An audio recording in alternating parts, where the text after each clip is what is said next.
After the mist appeared, things seemed to move quickly. In the next 2 or 3 days, a lot happened. On the night after the skipper sent me away from the wheel, it was our turn to watch on deck from 8 to 12, and I was the lookout from 10 to 12. As I walked slowly back and forth on the forecastle head, I thought about the morning's events. At first, I was angry with the old man. I called him a stubborn old fool in my mind, until I realized that if I were in his place, coming on deck to find the ship almost stopped and the man at the wheel staring out to sea instead of working, I would have been furious too. Then I knew I had been a fool to tell him about the ship. I wouldn't have done it if I hadn't been confused. The old man probably thought I was crazy. I stopped worrying about him and started wondering why the second mate had looked at me so strangely. That morning, did he know more than I thought? And if he did, why wouldn't he listen? Then I started thinking about the mist again. I had spent a lot of time on this idea during the day. One thought was very strong, that the mist was a physical sign of a very strange atmosphere around us. Suddenly, while walking and looking over the calm sea, I saw a light shining in the dark. I stopped and stared. Could it be a ship's light? If so, we were no longer inside that strange atmosphere. I looked closer and saw it was definitely a green light on our port bow. The ship was going to cross in front of us. What was more, the light was very close and bright, showing the ship was near. She would be sailing close to the wind while we were sailing with the wind, so we had to move out of her way. I immediately shouted to the second mate, "Light on the port bow." "Sir," he shouted back. "Where?" I thought he must be blind. "About 2 points on the bow, sir," I answered. Then I looked again to see if the light moved, but it was gone. I ran to the front of the ship and looked carefully, but saw nothing, only darkness. I stood there for a few seconds and felt that this was much like the morning's strange event. The strange force around us had briefly faded, letting me see the light, but now it was back. Even if I couldn't see it, I was sure a ship was ahead and very close. We might crash into her any moment. I hoped she had turned her wheel to let us pass, planning to cross behind us. I waited nervously, watching and listening. Suddenly, I heard footsteps. The apprentice who was keeping time came up. "The second mate says he can't see any light, Jessup," he said. "Where was it?" "I don't know," I said. "I lost it too." "It was a green light, about 2 points on the port bow." "Maybe," I said. I didn't tell him the light had been so close we should have seen the ship itself. "Are you sure it was a light and not a star?" he asked doubtfully. "Oh, no," I said. "Now I think about it, maybe it was the moon." "Don't be silly," he replied. "It's easy to make a mistake." What should I tell the second mate? "Tell him it disappeared," I said. "Where to?" he asked. "How should I know?" I said. "Don't ask silly questions." "All right, calm down," he said, and went back. 5 minutes later, I saw the light again. It was more to the side, showing the ship had turned her wheel to avoid us. I shouted to the second mate that there was a green light about 4 points on the port bow. It was very close, maybe 100 yards away. Luckily, we weren't moving fast. Now, I thought, the second mate will see it. Maybe the apprentice can tell us if it's a star. A minute later, I heard his footsteps on the deck. He reached the foot of the starboard ladder. "Where are you, Jessup?" he asked. "I'm here, sir," I answered, and climbed to the top of the weather ladder. He came up slowly to the forecastle head. "What's this about a light you've been shouting?" he asked. "Show me exactly where you last saw it." I pointed, and he went to the port rail, looking into the night, but saw nothing. "It's gone, sir," I said carefully. "I've seen it twice. Once about 2 points on the bow." "Jessup," he said, confused. "But Jesus, are you sure it was a ship's light?" "Yes, sir, a green light. It was quite close." I don't understand, he repeated. Go aft and ask the apprentice for my night glasses. Be quick. Yes, sir, I said and ran aft. In less than a minute, I was back with the binoculars. He stared for a while at the sea to leeward. Suddenly, he dropped them and asked me sharply, Where has it gone? If it changed position that fast, it must be very close. We should be able to see its masts, sails, cabin light, or the binnacle light, something. It's strange, sir, I agreed.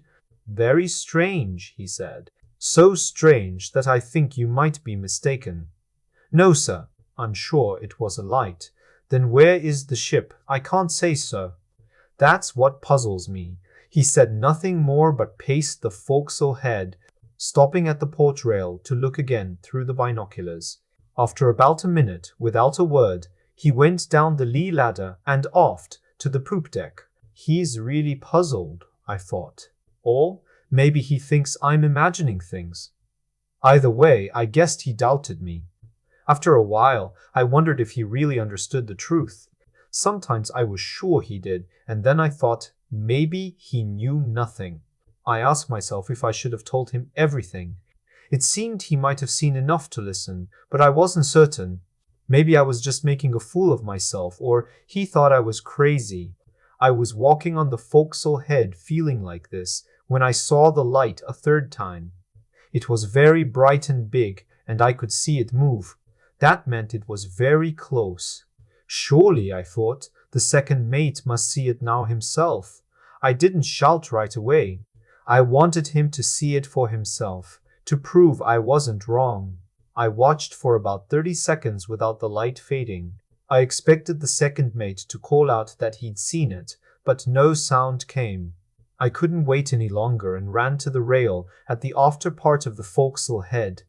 Green light a little abaft the beam, sir, I shouted loudly. But I had waited too long. As I spoke, the light blurred and vanished. I stamped my foot and swore. It was making a fool of me. Still, I hoped those aft had seen it just before it disappeared. But I knew it was useless as soon as I heard the second mate's voice. Light be damned, he shouted. Then he blew his whistle, and a man ran aft, out of the forecastle, to see what he wanted. Whose next lookout is it? I heard him ask. Jaskett, sir. Then tell Jaskett to relieve Jessop at once. Do you hear? Yes, sir, said the man, and came forward. A minute later, Jaskett stumbled up onto the forecastle head. What's up, mate? He asked, half asleep. It's that fool's second mate, I said angrily. I've reported a light 3 times, and because the blind fool can't see it. He's sending you to relieve me. Where is it, mate? He asked, looking at the dark sea. I don't see any light, he said after a moment. No, I said. It's gone, eh? He asked. It's gone, I said, annoyed. He turned and looked at me silently in the dark. I'd go have a sleep, mate, he said finally. I've been like that myself. Nothing like a nap when you're feeling that way. What? I asked. Like what? It's all right, mate. You'll be fine in the morning. Don't worry about me. His tone was kind. Hell, was all I said, and I walked down from the forecastle head. I wondered if the old man thought I was going mad. Sleep indeed, I muttered. I wonder who could sleep after seeing what I have today. I felt terrible, like no one understood what was really wrong. I felt alone with what I'd learned. Then I decided to go aft and talk it over with Tammy. I knew he would understand and that it would be a relief. On impulse, I turned and went aft along the deck to the apprentice's berth. As I neared the poop deck break, I looked up and saw the second mate leaning over the rail above me. Where are you, Jessop? He asked. I'm here, sir, I answered, and climbed to the top of the weather ladder. He came up slowly to the forecastle head. What's this about a light you've been shouting? He asked. Show me exactly where you last saw it. Looking into the night, but saw nothing. It's gone, sir, I said carefully. I've seen it twice, once about 2 points on the bow. Jessup, he said, confused. Are you sure it was a ship's light? Yes, sir, a green light. It was quite close. I don't understand, he repeated. Go aft and ask the apprentice for my night glasses. Be quick. Yes, sir, I said and ran aft. In less than a minute, I was back with the binoculars. He stared for a while at the sea to leeward. Suddenly he dropped them and asked me sharply, Where has it gone? If it changed position that fast, it must be very close. We should be able to see its masts, sails, cabin light, or the binnacle light something. It's strange, sir, I agreed. Very strange, he said. So strange that I think you might be mistaken. No, sir. That's what puzzles me. He said nothing more but paced the forecastle head, stopping at the port rail to look again through the binoculars. After about a minute, without a word, he went down the lee ladder and aft to the poop deck. He's really puzzled, I thought. After a while, I wondered if he really understood the truth. Sometimes I was sure he did, and then I thought maybe he knew nothing. I asked myself if I should have told him everything. It seemed he might have seen enough to listen, but I wasn't certain. Maybe I was just making a fool of myself, or he thought I was crazy. I was walking on the forecastle head, feeling like this, when I saw the light a third time. It was very bright and big, and I could see it move. That meant it was very close. Surely, I thought, the second mate must see it now himself. I didn't shout right away. I wanted him to see it for himself, to prove I wasn't wrong. I watched for about 30 seconds without the light fading. I expected the second mate to call out that he'd seen it, but no sound came. I couldn't wait any longer and ran to the rail at the after part of the forecastle head.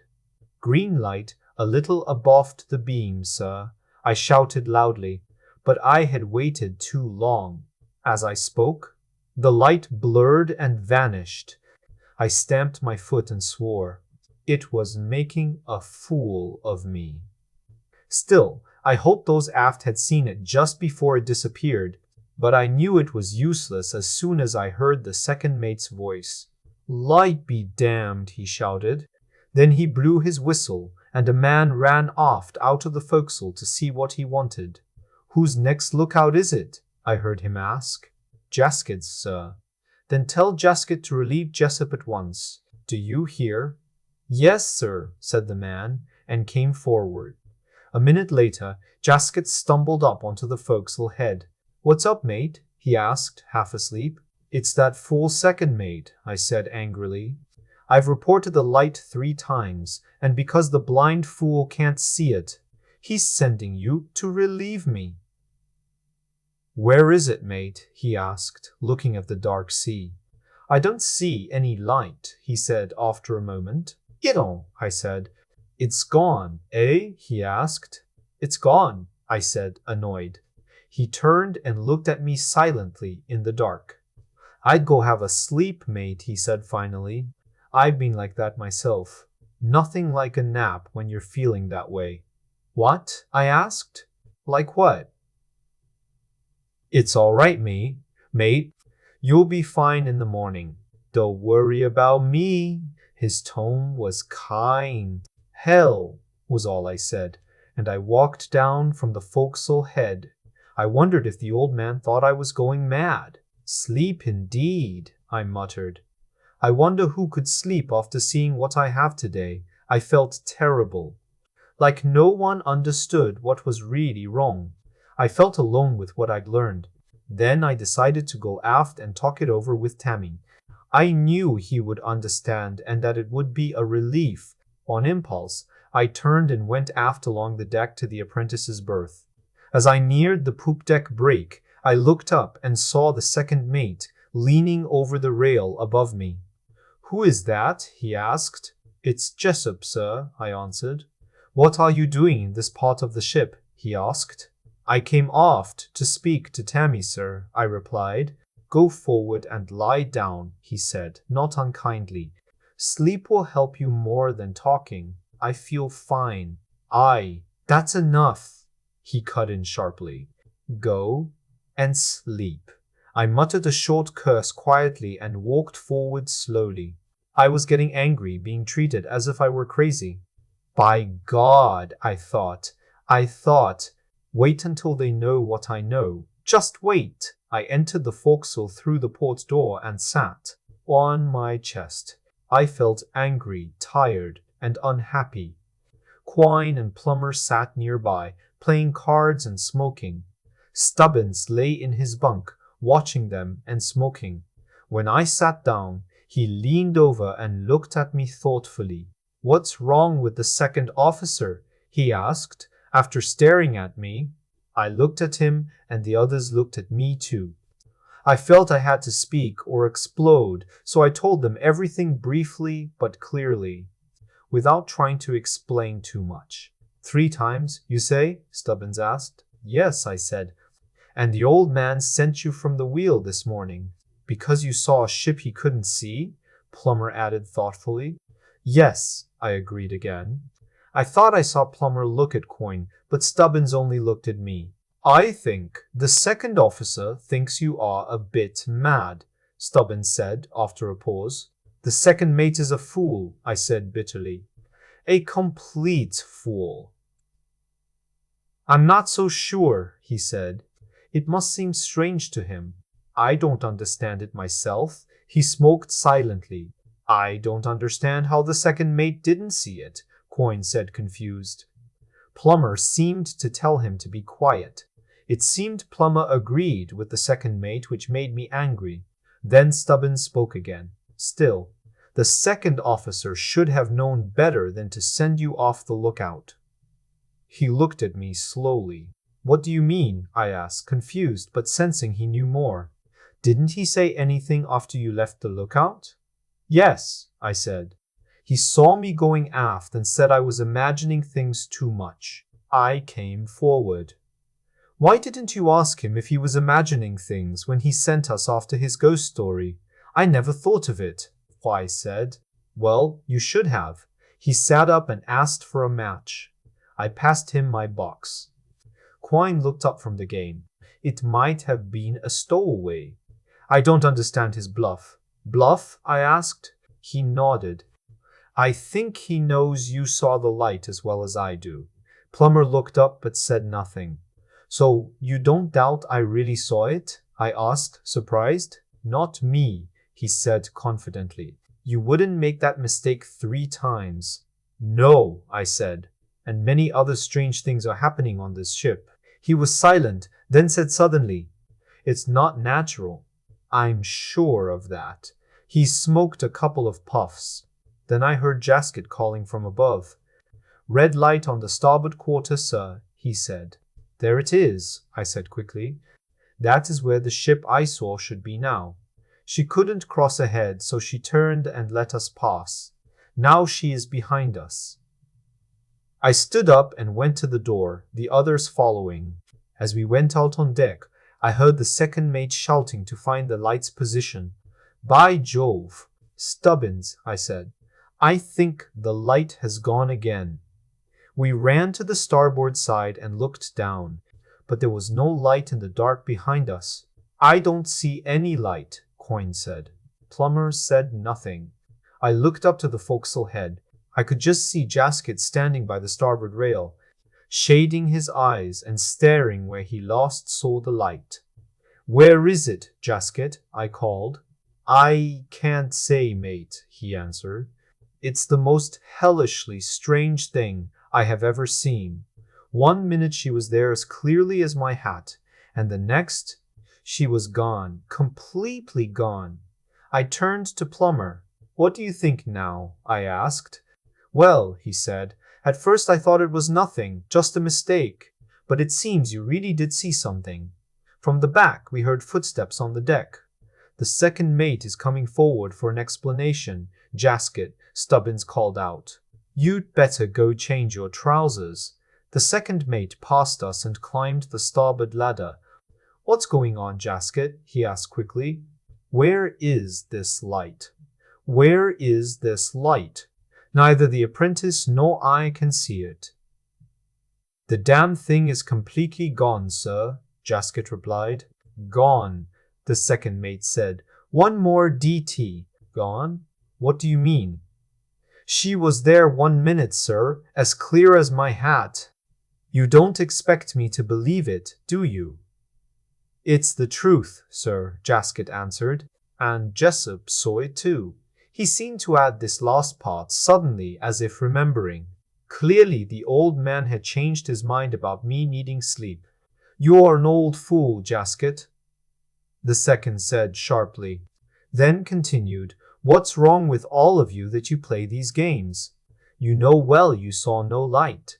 I sent Jessup off the lookout, and now you start the same game. We haven't, Jaskett began, but the second cut him off. Be quiet, he said, and quickly went down the ladder without another word. It doesn't seem to me, Stubbins, I said. He's a puzzling man. The rest of the watch passed quietly. At 8 bells, I hurried to go to sleep because I was very tired. When we returned for the 4 to 8 watch, I learned that one of the men in the mate's watch had seen a light soon after we had gone below and reported it, but it disappeared immediately. This happened twice, and the mate got so angry thinking the man was joking that he almost fought him, then ordered him off the lookout and sent someone else instead. If the new man saw the light, he made sure the mate did not find out, so the matter ended there. Then, the next night, before we stopped talking about the disappearing lights, something else happened that made me forget all about the mist and the strange, dark atmosphere it had brought. As I said, something else happened the following night. It made me realize clearly, though maybe not the others, that there was real danger on board. We had gone below for the 8 to 12 watch. My last thought at 8 o'clock was that the wind was getting stronger. A large cloud bank was rising behind us, looking like the wind would increase. At 11:45, when we came up for the 12 to 4 watch, I immediately noticed the fresh breeze by the sound. I also heard the other men calling out as they pulled on the ropes. I caught the canvas rattling in the wind and guessed they were lowering the royals. I looked at my watch hanging by my bunk. It was just after the quarter, so if we were lucky, we wouldn't have to go up to the sails. I dressed quickly and went to the door to check the weather. The wind had shifted from the starboard quarter to straight behind us. The sky promised more wind soon. Up in the rigging, I could barely see the fore and mizzen royals flapping in the breeze. The main royal was still up for a while. Jacobs, an ordinary seaman in the mate's watch, was climbing the fore-rigging after another man. The 2 apprentices were already up at the mizzen. On deck, the other men were busy tidying the ropes, because it looked like rain. While doing this, Jock went to the door to look out. "What's it doing, Jock?" Tom asked quickly, getting out of his bunk. "I think it's going to blow soon, so you'll need your oilskins," Jock replied. When 8 bells rang and we gathered aft for roll call, the mate delayed calling the roll because Tom, who as usual got up late, didn't come immediately. When Tom finally appeared, both the second and the mate scolded him for laziness. Several minutes passed before we moved forward again. This small event had a terrible result for one of us. As we reached the fore-rigging, a shout came from above, louder than the wind. Suddenly, something heavy crashed down among us with a loud thud. It hit Jock full force. He fell with a terrible groan and didn't say a word. A cry of fear went up from all of us, and we all ran quickly to the lit forecastle. I'm not ashamed to admit I ran too. A sudden blind fear took over me, and I didn't stop to think. Inside the forecastle, under the light, we stood silently, looking at each other. Then someone asked a question, but we all denied anything. We felt ashamed, and someone unhooked the lantern on the port side. I did the same on the starboard side. We quickly moved toward the doors. As we streamed out onto the deck, I heard the mates' voices. They had come down from the poop deck to see what had happened, but it was too dark to see where they were. Where on earth have you all gone? The mate shouted. Then they must have seen our lantern lights, because I heard their footsteps running along the deck. They came on the starboard side, and, just behind the fore-rigging, one of them stumbled and fell. It was the first mate. I recognized him by his swearing. He got up quickly and rushed to the pinrail without looking back. The second mate entered the circle of light from our lanterns and stopped, watching us suspiciously. I wasn't surprised by this or by what the mate did next, but at the time I couldn't understand what had happened to them, especially the first mate. He rushed at us out of the darkness like a bull, waving a belaying pin and shouting. He must have seen the crowd of men pouring out of the fogs, both watches, carrying lanterns in. Confusion and excitement. Before that, there had been the shout above, the crash, the scared crew shouting, and many feet running. He probably thought it was a signal, and our actions were mutiny. His words showed he thought so. I'll knock the face off the first man who comes any closer, he shouted, shaking the pin in my face. I'll show you who's master here. What do you think you're doing? Hold on, lads, I shouted. Quiet for a moment. Mr. Tulipson, I called to the second mate, who had not spoken yet. I don't know what's wrong with the first mate, but he won't get away with speaking like that to a crowd like ours, or there'll be trouble. Come, Jessup, this won't do. Tell me what's going on, then all of you go forward again, the second said sharply. We would have told you earlier, sir, I said, but the mate wouldn't let us speak. There's been a terrible accident, sir. Something fell from above and hit Jock. I stopped suddenly because I heard loud cries above. Oh, help! Help! Someone shouted, rising to a scream. My God, sir, I shouted. That's one of the men at the fore royal. Listen, ordered the second mate. Listen. Even as he spoke, the cries came again, broken and gasping. Help! Oh, up with us, lads. By God, up with us. He jumped into the fore rigging. I held the lantern's handle between my teeth and followed. Palmer came too, but the second mate pulled him back. That's enough, he said. I'm going, and he climbed after me. We climbed over the foretop, racing like mad. The lantern's light barely showed anything in the dark, but at the crosstrees, Stubbins, ahead on the ratlines, out of breath. Stubbins did not answer. We passed the crosstrees and climbed into the topgallant rigging. The wind was strong there, and we heard the flap of sails above. Since leaving the deck, there was no other sound from above. Then, suddenly, wild cries came from the darkness over us. It was a strange mix of screams for help and furious curses, breathless and wild. Below the royal yard, Stubbins stopped and looked down at me. Hurry up with the lantern, Jessup, he gasped. There's going to be murder done soon. I reached him and raised the light for him to take. He bent down, took it, and held it high as he climbed higher. When he reached the royal yard, the lantern cast only a few flickering rays along the spar. But it showed me something. I had first looked to windward and saw nothing on the weather yardarm. Then my eyes went to leeward. There I saw something clinging and struggling on the yard. Stubbins bent the light toward it, and I could see it more clearly. It was Jacobs, the ordinary seaman. His right arm was tightly around the yard, and with the other he seemed to be fighting something on the other side, further along the yard. At times he moaned and gasped, sometimes cursed. Once, when he almost lost his grip, he screamed like a woman. His whole posture showed stubborn despair.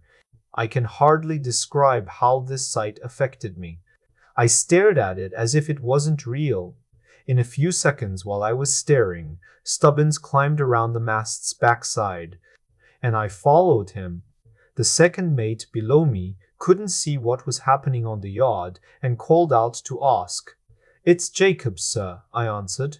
He seems to be fighting someone on board. I quickly joined him. The second mate climbed on the yard instead of the foot rope, holding the lantern out to light the lee side. We saw Jacob struggling strangely, but nothing beyond him was clear. After passing the lantern up, Stubbins and I moved slowly along the foot rope. The situation was eerie and hard to describe. The second mate stood on the spar, swaying with the ship, peering ahead. On our left, Jacobs was wild, fighting, cursing, praying, and gasping, surrounded by shadows and night. Suddenly, the second mate shouted to Jacobs, but there was no answer, only gasping and cursing. He told us to continue carefully and hold tight. Stubbins touched Jacobs gently, calming him. Then, Stubbins held one side, and I held the other. Stubbins said no one was there, but the second mate asked where Svensson was. Suddenly, I saw a shadowy figure climbing the yard fast, passing above Stubbins's head. I warned him, and his cap flew off in the wind. Jacobs began to scream and struggle. Stubbins shouted to hold him tight, fearing he would fall. I held Jacobs while looking up and saw something dark moving quickly. The second mate said he would get a gasket. Then there was a crash, and the lantern broke. The second mate swore at the sail. He was getting down to the foot rope when the light went out. I saw a shadow move in the rigging, but it disappeared quickly. I asked if he was all right. He said he dropped the lantern, knocked out by the sail. I said we could manage without it, and Jacob seemed calmer. The second mate warned us to be careful coming in. We guided Jacob slowly down the yard. He was quiet and acted like a child, shivering once or twice. We got him to the lee rigging and slowly back to the deck. The second mate went aft to where men waited with a lantern by an empty berth. He told us to take Jacobs forward to his bunk. There, the room was dark. Stubbins said, "There with Jock and Svensson." I agreed. I lit a match and we helped Jacobs into bed, covering him because he was cold. He didn't speak the whole time. Stubbins said the event made Jacob seem crazy and that he didn't understand anything. I hoped he would be better in the morning. Near the poop deck, Stubbins told me they put the others behind the second mate's empty berth. The men waiting asked quietly if Jacobs was okay. I said yes, but said nothing about his state. I looked inside the berth. A lamp was lit, and two men lay there. The skipper looked worried and silent, lost in thought. The second mate was covering the bodies with flags, and the first mate spoke quietly, seeming subdued. I only caught parts of his words. "Broken," I heard him say. "And the Dutchman, too." "I've seen him," the second mate replied shortly. "Two snapped off straight away," said the mate. "Three now. Bow." The second mate said nothing. "Of course, you know. Accident," the first mate continued. "Is it?" said the second in a strange voice. I saw the mate glance at him doubtfully, but the second mate was covering poor Jock's dead face and didn't notice. The mate started, then stopped. After a pause, he said more, but I couldn't hear clearly. His voice sounded nervous. The second mate seemed not to hear and made no reply, but carefully straightened the corner of the flag over the still figure in the lower bunk. His gentle action made me feel warmer towards him. "He's pale," I thought. Then I said aloud, "We've put Jacobs in his bunk." The second mate turned too, but before he spoke, the skipper stepped forward. "Is he all right?" the skipper asked. "Well, sir," I answered, "he's a little strange, but he might be better after some sleep." "I hope so," the skipper said, then went out on deck slowly. The second mate stood by the lamp, and after glancing at him, the mate followed the skipper onto the poop deck. This accident so soon after the other one, he seemed to have connected them in his mind. I remembered his earlier comments to the second mate and the strange events that had happened before, which he had mocked. I wondered if he was beginning to understand their terrible meaning. "Ah, Mr. Raz," Bully mate, I thought, you're in trouble if you've started to see the truth. Suddenly, I thought of the uncertain future ahead and muttered, God help us. The second mate looked around, turned down the lamp, and left, closing the door behind him. Now, you men, he told the mate's watch, go forward. There's nothing more to do here. Get some sleep. Yes, sir, they replied together. As we turned to leave, the second mate asked if anyone had relieved the lookout. No, sir, answered Quine. Is it your watch? Asked the second mate. Yes, sir, he replied. Then hurry up and relieve him, the second mate ordered. Yes, sir, the man said, and went forward with us. I asked Plummer, who was at the wheel. Tom, he answered. As he spoke, rain started falling heavily, and I looked up. The sky was thick with clouds. Looks like it's going to get windy, I said. Yes, he agreed. We'll have to shorten the sails soon. Maybe everyone will have to help, I said. Yes, he said again. If so, no one will get to sleep. The man carrying the lantern went into the forecastle, and we followed. Where's the other one from our side? Plummer asked. Got smashed upstairs, Stubbins answered. How? Plummer asked. Stubbins hesitated. The second mate dropped it, I said. The sail hit it or something. The other watchmen didn't seem ready to sleep. They sat on their bunks and chests, smoking pipes. Suddenly, a moan came from a dark bunk in the forecastle front, an area always gloomy and now darker with just one lamp. What's that? Asked a man from the other side. Hush. It's him, said Stubbins. Who? Asked Plummer, pointing to the fore-royal sail. Before I could answer, Stubbins jumped up. The second mate's whistling, he said. Come on, and ran out on deck. Plummer, Jasket, and I followed. Outside, the rain was heavy. We heard the second mate's voice through the dark. Stand by the main royal clew lines and bunt lines.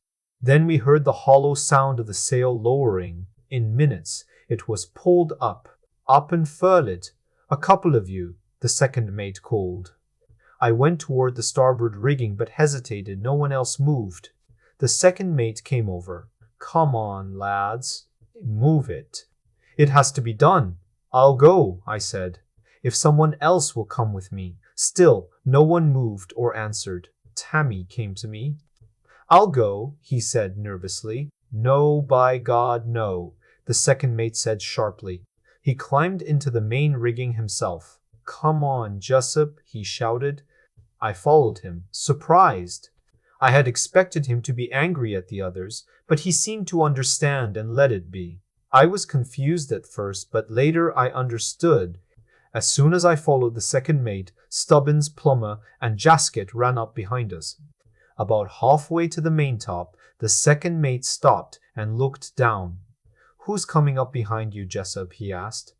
Before I could answer, Stubbins said, It's me, sir. Go back down, all of you. We're coming up to keep you company, sir, Stubbins answered. I thought the second mate would get angry, but instead, after a pause, he climbed up the rigging without saying more. We all followed. We reached the royal sail and quickly folded it. There were enough of us to finish it fast. When we finished, I saw the second mate stayed on the yardarm until we were all climbing. He clearly wanted to share any risk. I stayed close to him, ready to help if needed. We reached the deck safely. I said nothing happened, but that's not quite true. As the second mate came down, he suddenly cried out sharply. Is something wrong, sir? I asked. No, oh no, he said. Ha, nothing. I hit my knee. But now I think he lied. That same watch, I heard men cry out like that, and they had real reasons to be afraid.